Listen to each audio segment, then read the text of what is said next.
24년 60일에 생물 기출 해설 6번째 문제입니다. 26번이고요. 문제 지문 보시면 26번 특정 단백질을 분석하는 방법으로 옳지 않은 것은, 그래서 분자생물학 영역의 문제고 5가지 선택 지문이 나왔습니다. 근데 얘는 생물 기본서에 잘 안 나올 수도 있는 용어들이 잔뜩 등장했어요. 에드먼 분해법, 등전점, 전기영동, 2차원 전기영동, 효소 결합 면역 흡착 측정법. 근데 이 문제는 난이도 하로 판단할 수밖에 없습니다. 이유는 답이 1번이죠. 노던 블러팅이 답인데, 블러팅은 분자생물학에서 워낙 많이 출제가 됐습니다. 그래서 잘 아셔야 되는 부분이고요. 블러팅에서 어려운 내용이 아니라, 서던 블러팅은 DNA를 분석한다. 노던 블러팅은 RNA, 웨스턴 블러팅은 단백질을 분석하는 기법이다는 아주 기초적인 쪽으로 알고 있어야 되죠. 그리고 블러팅 여러 번 출제되기도 했기 때문에. 그래서 사실 출제자 입장에서는 좀 쉽게 맞출 수 있도록 출제하신 거라고 생각이 됩니다.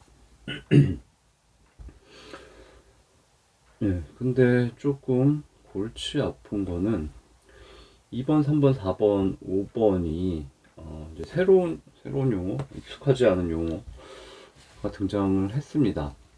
에드먼 분해법은 좀 쉬워요. 몇 줄 공부하시면 끝이고, 2차원 전기영동도 아주 쉬운 내용입니다. 잠깐 보시면 되는데, 등전점 전기영동이나 이 엘라이자는 조금 제대로 이해하려면 상당히 이론 수준이 높습니다. 그리고 그 내용은 대학 일반 생물학 책인 캠벨 같은 경우에 자세히 안 나오고, 분자생물학 생화학 정도에서 내용을 봐야 돼요.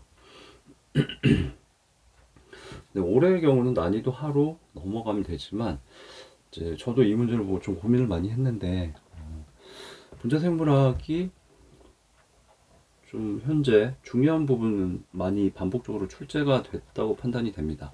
분자생물학에서 제일 중요한 것은 첫 번째 PCR이에요. 근데 16년간 한 두세 문제 출제가 됐고요. 두 번째 DNA 재조합, DNA 리컴비네이션이죠. 걔도 한 세 문제 정도 출제가 됐습니다. 그 다음에 젤 전기영동하고 관련해서 블라팅이 계속 출제가 됐는데, 세 문제가 네 문제가 출제가 됐고, 출제 빈도가 굉장히 높아요. 젤 전기영동이나 블라팅은 이론 자체가 어렵진 않지만, 생물학, 생명공학 실험을 하는 사람들은 거의 매일 하기도 합니다. 젤 전기영동은 하루에 뭐 몇 번씩 하는 사람들도 있어요. 필요에 따라서. 가장 기본적인 기법이기 때문에 여러 번 출제된 것 같고요. 좀 뭐 마이크로 어레이나 좀 시사성 있는 것들 몇 가지가 출제가 되었습니다. 그래서 현재 시점은 좀 기존에 출제되던 거 말고 분자생물학의 다른 부분을 출제할 수 있는 시점이라고 보이는데, 좀 그래서 다른 용어들을 이렇게 집어넣지 않았나 싶어요. 근데 향후 그 25년부터 이후의 출제위원들은 좀 그런 부분을 고민할 수도 있죠. 물론 기존의 PCR이나 DNA 재조합 젤 전기영동에서 출제할 수도 있습니다. 근데 좀 식상하기 때문에 이제는 좀 새로운 기법을 출제를 하는 게 좋지 않을까 생각할 수 있는데, 분자생물학의 생명공학 기법들은 굉장히 종류가 많습니다. 두꺼운 책 하나를 공부해도 다 못할 정도로. 그래서 어떤 걸 출제할지가 고민스럽겠죠. 근데 뭐 우연이지만 24년에 이렇게 용어들이, 이 문제는 이 용어들의 내용은 전혀 몰라도 맞출 수 있는 문제죠. 좀 용어가 언급이 되면 출제자 입장에서는 좀 부담이 줄겠죠. 아니 그래도 기출문제 명칭이 나왔는데 그 정도는 생물 공부한다는 사람들이 공부해야지. 그러니까 이 용어들을 갖고 출제를 했을 때 출제 후에 뭐 지엽적이고 중요하지도 않은 이상한 걸 출제를 해서 변별력이 안 좋습니다, 출제위원님, 이런 얘기를 들을 가능성이 좀 적죠. 예. 그래서 좀 출제위원 입장에서는 이거 출제를, 내용을 조금 출제해도 되겠다, 조금 깊이 출제해도 되겠다라고 판단할 수 있기 때문에 제 생각에는 이 네 가지 용어에 대해서 그래도 기본적인 내용은 이제 공부하시는 게 맞다고 생각이 됩니다. 특히 얘는 5번 엘라이자라고 하는데, 엘라이자의 경우는 상당히 중요도가 높아요. 3번은 실제로 IEF로 많이 불립니다. 약어를 따서 등전점 전기운동. 그래서 요 3번, 5번에 대해서는 요 자료에서도 조금 내용을 자세히 작성했고요. 그 정도는 꼭 공부하시는 게 맞다고 보이고, 근데 정확히 두 가지 기법을 이해하려면 간단하게는 이해가 안 됩니다. 그래서 말씀드렸지만 참고 자료를 만들었고요. 내용이 굉장히 자세한데 그 참고 자료 해설 동영상에서 다시 한번 말씀드리겠습니다. 그래서 그 여러분들의 특성에 따라서, 상황에 따라서 참고 자료를 꼼꼼하게 이용하실지, 아니면 뭐 핵심만 공부하실지, 아니면 참고 자료 안 보고 기출문제 해설 자료만 봐도 잘 알겠다, 그럼 그것만 보셔도 되고요. 여러분들이 선택하시면 되고, 그거는 나중에 다시 설명드리도록 하겠습니다. 자, 일단 문제에 집중해 보죠. 26번, 단백질을 분석하는 방법을 옳지 않은 것. 노던 블러팅이 답이죠. 얘는 RNA를 분석합니다. 단백질을 분석하는 건 웨스턴 블러팅이죠. 자, 1번이 바로 답이고, 이 테이블은 뭐 다 아셔야 되죠. 블러팅이란 기법은 잘 아시겠지만 DNA를 분석할 수도 있고 RNA를 분석할 수도 있고 단백질을 분석할 수도 있습니다. 근데 처음에 기본적으로 해야 되는 게 뭐죠? 젤 전기영동, 젤 일렉트로포레시스를 먼저 해야 됩니다. DNA든 RNA든 단백질이든 혼합시료겠죠. DNA들이 섞여 있는 혼합시료를 젤 전기영동을 한 다음에 블러팅을 하죠. 블러팅은 DNA는 이중가닥 상태에서는 하이브리디제이션, 프로브 탐침과 결합을 못하기 때문에 단일 가닥 상태로 만들고 그거를 페이퍼의 표면으로 옮겨줍니다. 블랏은 커피가 흘렀을 때 휴지를 대면 이렇게 모세관 현상에 의해서 커피를 빨아들이죠. 그게 블랏이죠. 그런 방식으로 젤 전기용동 끝난 결과 젤 내부에 있는 DNA 시료들을 주로 NC 페이퍼라는 걸 쓰죠. 나이트로셀룰로스 페이퍼, NC 페이퍼, NC 필터의 표면으로 옮기고, 그 다음에 DNA 서열, 짧은 서열을 갖고 있는 프로브, 탐침을 붙입니다. 탐침에는 뭐 오토 레디오그래피, 그러니까 방사성 동위원소가 있어서 엑스레이 필름에 감광시킬 수도 있고, 또는 그 탐침에는 발생 물질이나 형광 물질이 들어있을 수 있죠. 그래서 그 탐침으로 정확히 DNA 시료가 그 상보적인 서열을 갖고 있는지 정확히 확인할 수 있는 방법이죠. 탐침으로는 DNA를 한 20모 정도를 많이 씁니다.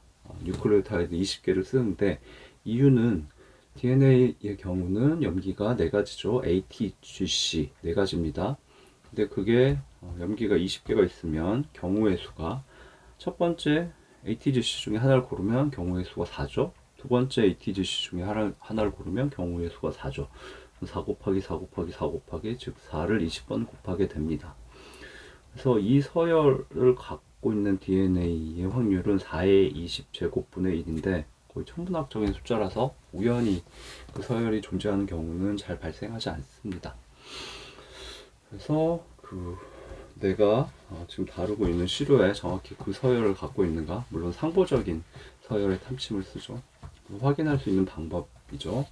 그리고 제일 전기영동보다 더 정확하게 DNA를 확인할 수 있는 방법이죠. 자, 최초의 DNA를 전기영동에서 블라트해서 추적하는 방법은 에드윈 서던이라는 과학자가 발명을 했죠. 그래서 서던 블라팅이라는 이름이 붙었죠. 대상 시료는 DNA고, 탐침은 보통 DNA에다가 뭐 발광 물질이나 형광 물질 또는 방사성 동위원소를 붙여서 사용을 합니다. 근데 이론상으로는 RNA도 가능해요. RNA 탐침도 가능합니다. 근데 RNA는 분해가 잘 되기 때문에 그렇게 잘 사용하지는 않을 것 같습니다. 어찌됐든 DNA와 DNA 상보적인 서열을 가지면 이중가닥을 형성할 수 있죠.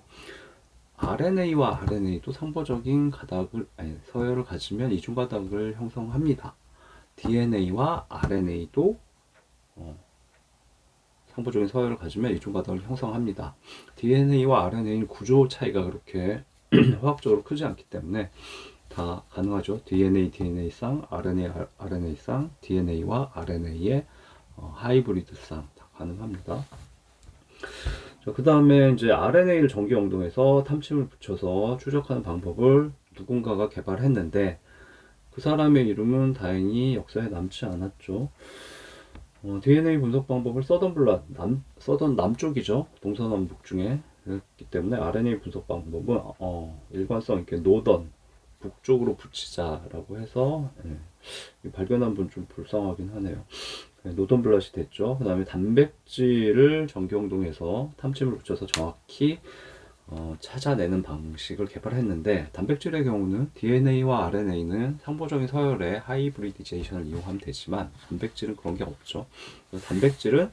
단백질의 특정 부위에 정확하게 결합할 수 있는 물질을 씁니다. 항체죠. 엔티바디. 그래서 단백질의 특정 부위에 정확하게 결합할 수 있는 항체를 써서 결합을 하면 내가 예상하던 그 단백질이 제대로 있는 거고, 결합하지 않으면 엉뚱한 단백질을 갖고 내가 연구를 하고 있었구나 라고 판단할 수 있겠죠. 제가 그 방식은 이번에는 서쪽 웨스턴 블라팅으로 이름을 붙였죠. 자, 이 테이블은 뭐 워낙 블라팅에선 다 알고 계셔야 되는 방식 내용이니까 가볍게 복습하시고요. 그 다음에 단백질 분석은 웨스턴 블럿이 유명하긴 한데 이뮤노 블라팅, 이뮤노 블럿이란 용어를 사용합니다. 이뮤노는 면역이죠. 예.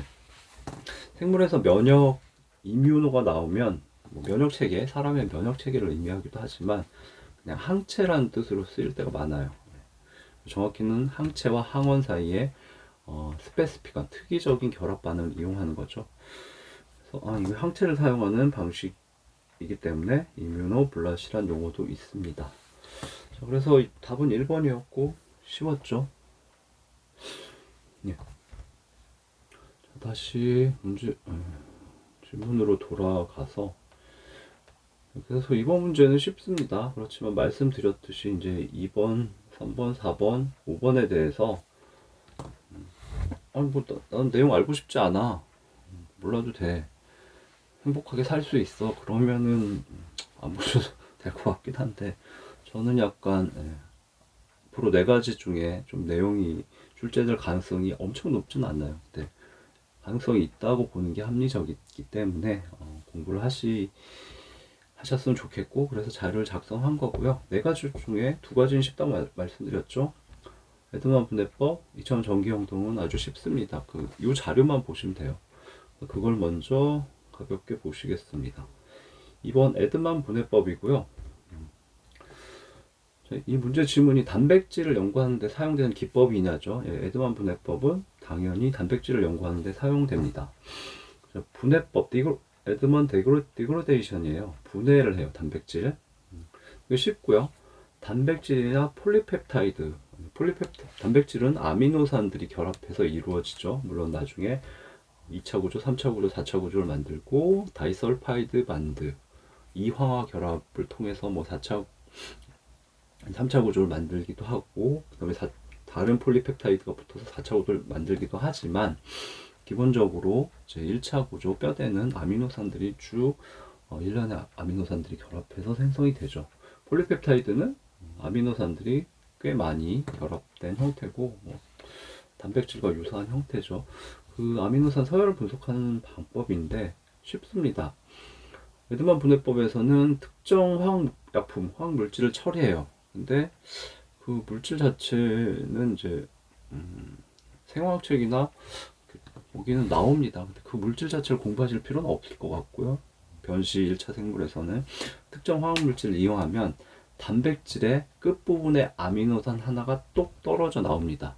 아미노산이 여러 개가 분해되는 게 아니고 끝에 하나 아미노산만 딱 잘라낼 수 있어요. 이 화학물질과 결합해서 떨어져 나옵니다. 그래서 한쪽 말단으로부터 아미노산을 하나씩 순차적으로 뗄 수가 있습니다. 그 첫 번째 사이클에서 첫 번째 아미노산 떼오고 두 번째 사이클에서 두 번째 아미노산 떼오고 하면 되죠.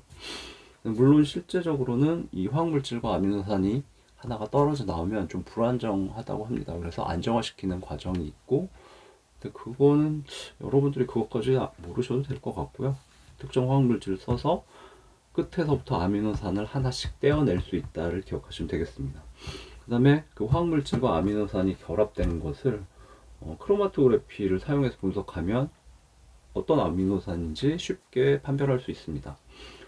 아미노산 대충 20여 종이 존재하죠. 그래서 크로마토그래피에서 그 전개되는 속도 위치를 보면은 얘는 알라닌이구나, 얘는 페닐알라닌이구나, 얘는 타이로신이구나, 얘는 글루타믹 애시드구나, 바로 판별할 수 있습니다. 그래서 첫 번째 사이클에서 아미노산 하나를 화학 물질로 떼서 크로마토그래피를 돌려서 어떤 아미노 히스티딘이야. 그다음 또 다음 사이클에서 두 번째 아미노산을 떼서 다시 크로마토그래피를 통해서 얘는 류이신이야 이렇게 판단하면 되겠죠. 실제로는 뭐 기계를 써서 굉장히 빠르게 사이클을 돌리죠. 그리고 에드먼 분해법은 굉장히 오래전에 개발된 방식이고요. 사실 저도 뭐 기계나 하는 걸 본 적은 없습니다. 뭐 워낙 기초적인 방법이고, 어쨌든 단백질 서열 분석에서는 기초적이고 핵심적인 방법이고 이름은 알아야 되겠죠. 에드먼 분해법을 통해서 1차 구조, 즉 아미노산의 서열을 쉽게 분석할 수 있습니다. 자, 이번 에드먼 분해법은 그 정도 아시면 되고요. 그 다음 쉬운 거 2차원 전기영동을 보시겠습니다. 4번 지문이네요. 2D electrophoresis를 번역한 거고요. 2차원 전기영동도 쉽습니다. 자, 전기영동은 뭐 공부를 하셨어야 되죠. 그래서 이렇게 젤이 있습니다. 여기 웰이라고 하죠. 움푹 파여진 부분에 시료를 로딩한다고 합니다. 이 경우는 2차원 전기영동은 주로 단백질을 연구할 때 사용합니다. 이 시료는 이제 단백질의 혼합물이죠. 여기 단백질의 혼합물을 용액을 로딩을 해준 다음에 전기장을 걸어주죠. 그러면 전기장을 걸어주면 일반적인 젤 전기영동에서는 단백질의 크기에 따라서 이렇게 쭉 이렇게 분리가 됩니다. 작은 단백질들은 빠르게 이동하고 큰 단백질은 좀 느리게 이동하고,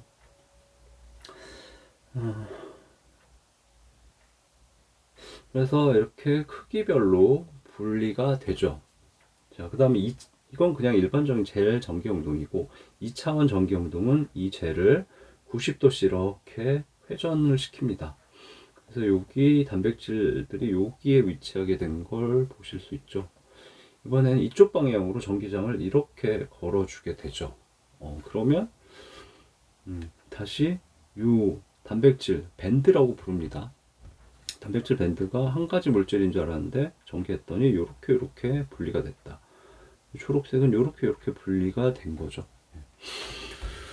그래서 이게 2차 전기 영동을 하면 2차원 전기 영동이 이루어진 거죠. 그래서 2차원 전기 영동은 한번 젤을 전개를 한 다음에 1차 전개를 한 다음에 90도 회전해서 2차 전개를 하는 게 2차원 전기 영동이죠.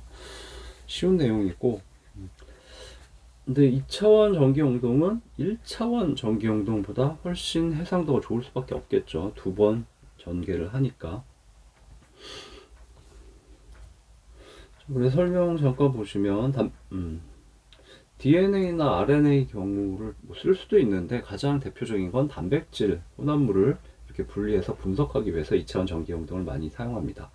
자, 1차 전개 후에 90도 회전한다는 게 중요하죠. 처음에 X축으로 전개하고 다음 Y축으로 전개한다. 그래서 2차원으로 하기 때문에 1차원보다 더욱 정교하게 분리할 수 있다. 분해능이 더 높죠. 자, 근데 또 기억하셔야 될 거는 자, 요 그림이 실제예요. 한쪽 방향으로 이렇게 처음에 이쪽으로 한 것 같네요. 이쪽 방향으로 쭉 전개를 하고 다시 이쪽 방향으로 전개를 했습니다. 그래서 2차원으로 평면으로 이렇게 단백질들이 퍼진 걸 볼 수 있죠. 근데 1차 전개와 2차 전개를 모두 일반적인 젤 전기영동을 할 수도 있어요. 젤 전기영동은 단백질들이 크기에 따라서 분리됩니다. 근데 만약에 1차 전기영동을 해서 단백질들이 이렇게 분리가 됐어요. 근데 분리가 완벽하게 단백질 종류가 몇 개 없어요. 분리가 완벽하게 됐을 수 있죠. 그럼 90도 뒤집어서 2차 전개를 해도 이 밴드 안에 한 가지 단백질만 있으면 얘는 다시 분리가 안 됩니다. 또 한 가지는 젤 전기영동은 X축, Y축 다 크기별로 분리가 되기 때문에 분해능이 그렇게 커지지 않아요. 그래서 실제 2차원 전기영동 할 때는 다른 방식을 씁니다. 첫 번째 1차 전개는 등전점 전기용동, 실제로 약어를 아이소 일렉트릭 포커싱인데 약어를 따서 생물화학을 공부하는 분들은 IEF라고 보통 많이 불러요. 아이소 일렉트릭 포커싱도 길죠. 그리고 한글로도 이렇게 자주 안 쓰기 때문에 IEF라는 이름으로 많이 부릅니다. 얘는 이제 제일 전기용동하고 비슷한데 단백질을 분리하는 방법인데, 단백질이 크기에 따라서 분리되는 게 아니라 단백질은 등전점이라는 특징이 있어요. 전기적인 특성인데 단백질마다 단백질의 알짜 전하가 0이 되는 pH 값을 갖고 있어요. 그래서 어떤 단백질은 pH 3에서 단백질 표면에 net charge, 알짜 전하가 0이 됩니다. 어떤 단백질은 pH 10에서 10.78에서 net charge, 알짜 전하가 0이 됩니다. 그걸 등전점이라고 하는데, 그거는 크기와 상관없는 다른 특성이에요. 그래서 등전점 전기용동에서는 등전점에 따라서 단백질이 분리가 되고, 일반적인 젤 전기용동에서는 크기에 따라서 분리가 됩니다. 그래서 이 그림상의 젤이 그거예요. 이쪽은 등전점 전기용동으로 PI에 따라서, 등전점에 따라서 단백질 먼저 분리를 했어요. 2차 전개는 일반적인 전기용동 방식으로 위에서 아래로 전개해서 크기에 따라서 단백질을 분리를 했습니다. 두 가지 다른 특성으로 분리하기 때문에 1차 전개, 2차 전개를 모두 젤 전기용동을 한 것보다 분해 능력이 훨씬 더 좋을 수밖에 없어요. 이해하시겠죠? 예.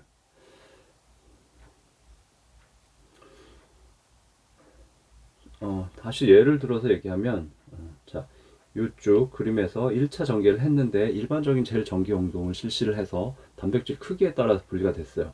근데 여기 빨간색 밴드에 눈으로 보기에는 이게 한 가지 단백질 종류인 것 같은데, 크기가 아주 비슷한 두 가지 집단의 단백질이 섞여 있다고 하죠. 크기 차이가 거의 없어요. 하나는 790kDa 달톤인데 하나는 791kDa 달톤이에요.